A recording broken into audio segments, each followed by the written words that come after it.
Hola, buenas tardes, me alegro de que nos podamos volver a ver. Les voy a mostrar un video que he editado de algunos que encontré en la internet para que ustedes puedan entender Pedro Páramo y que después de que ustedes lo vean podamos charlar por el WhatsApp. De cuentos que él escribió. Este libro es parte de una corriente literaria que se llama realismo mágico. ¿Qué quiere decir realismo mágico? Bueno, en libros como este y como de hechos que se tratan como cotidianos, pero que en la vida real no pueden suceder. Como por ejemplo, en este libro hay muchas personas que interactúan con el protagonista, pero en realidad están muertas. Cuando él se da cuenta, se asusta, pero no lo toma como algo extraordinario, sino que sigue viviendo con ese hecho. Esto quiere decir realismo mágico, cuando se presentan sucesos que son imposibles, pero en la novela se abordan de una manera normal, cotidiana.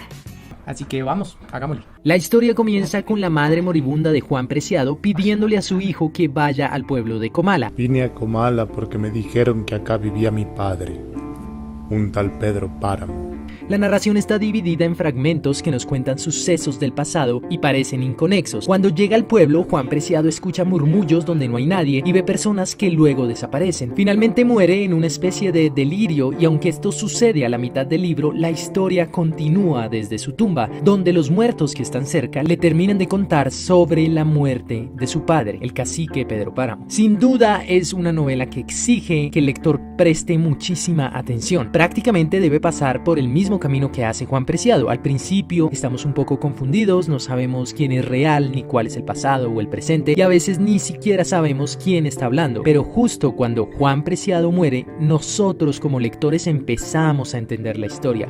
Al mismo tiempo que en el libro se narra la historia de Juan, también se habla de Pedro Páramo. Pedro Páramo es el papá de Juan, pero se empieza a hablar de él desde que es adolescente, entonces cuando convive con su mamá, con su abuelita, de quién está enamorado y qué sucesos van marcando su vida para convertirlo en el hombre que es dueño de casi toda Comala y que tiende a ser malo, según la historia. Está contada en 2 líneas de tiempo diferentes, entonces creo que es un libro al que tienes que ponerle muchísima atención para que no se te vaya ningún detalle. Porque como les cuento, en esta historia hay personajes que ya no están vivos y que no sabes que no están vivos y después te enteras, pero no se hace ningún hincapié. Entonces a mí me costó un poquito como hilar las historias e ir viendo porque los personajes que aparecen con Juan aparecen también con Pedro Páramo, pero más jóvenes. Entonces ya conforme va evolucionando la historia vas pudiendo armar toda la historia redonda, ¿no? Desde el principio hasta el final. En el libro hay partes que están contadas en primera persona. La primera persona es Juan, uno de los protagonistas. Y hay otras partes en las que está contada en tercera persona, que es cuando se habla de Pedro Páramo. Cuando lo empecé a leer me resultó muy difícil esto porque son historias totalmente diferentes que se van entrelazando, pero después, casi hasta el final. Juan llega al pueblo y va descubriendo quién es su papá, por qué es como es, pero al momento de hablar de Pedro Páramo en tercera persona, se cuenta desde que está joven y se van engranando las dos. Entonces tienes que tomar partes de aquí, tienes que tomar partes de allá, tienes que tomar... Entender el carácter. La ilusión. El universo de Pedro Páramo es una ilusión definida de ambas maneras, como esperanza y como fantasma. La ilusión. Dorotea le dice a Juan Preciado en la tumba que la ilusión cuesta caro, pues ella creyó haber tenido un hijo, pero al morir supo que nunca había sido madre. Este hijo falso, esa idea de creer firmemente en algo que resulta una gran mentira, simboliza a la revolución, que en sí misma fue la gran ilusión del pueblo mexicano. Aunque en Pedro Páramo no se menciona como tal, sí aparecen en el fondo los levantamientos de campesinos y cristeros. Pedro Páramo manda a sus empleados a que se vuelvan revolucionarios para, el más tarde, aprovechar su posición de poder. Júntate con ellos. Ya te he dicho, hay que estar con el que va ganando. Esta posición cínica también la vemos cuando se apropia de unas tierras que no son suyas, corriendo el cercado de su rancho, porque las leyes no importan y no son más que una tonta ilusión. ¿Cuáles leyes?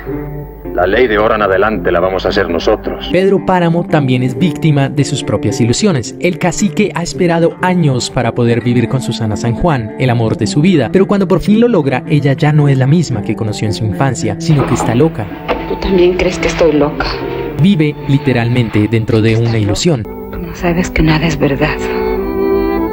Yo sí sé que hay alguien que nos está soñando. Cuando muere, el cacique manda a que doblen las campanas de las iglesias y suenan por tanto tiempo que la gente de otros pueblos se empieza a acercar y el duelo se convierte en una gran fiesta. Una fiesta que molesta a Pedro Páramo y que en represalia decide cruzarse de brazos y ver morir a Comala. La fiesta es una manera en la que Rulfo nos adentra en su concepción liminal del tiempo. En la fiesta existe otro tiempo, donde no hay jerarquías ni clases sociales, no hay orden. Nos burlamos de los dioses, de los demás hace parte. Los mexicanos no le tienen miedo a la muerte. Comala, el nombre del pueblo, viene de la palabra náhuatl comali, de donde surge también el nombre del comal, el recipiente de cocina tradicional usado como plancha para la cocción de tortillas de maíz. Rulfo utiliza este nombre para darnos una idea del calor abrumador que hace en este pueblo, tanto así que inclusive un personaje dice que está sobre las brasas de la tierra, en la mera boca del infierno, y que muchos de los que se mueren al llegar al infierno regresan por su cobija. Pedro Páramo se política en una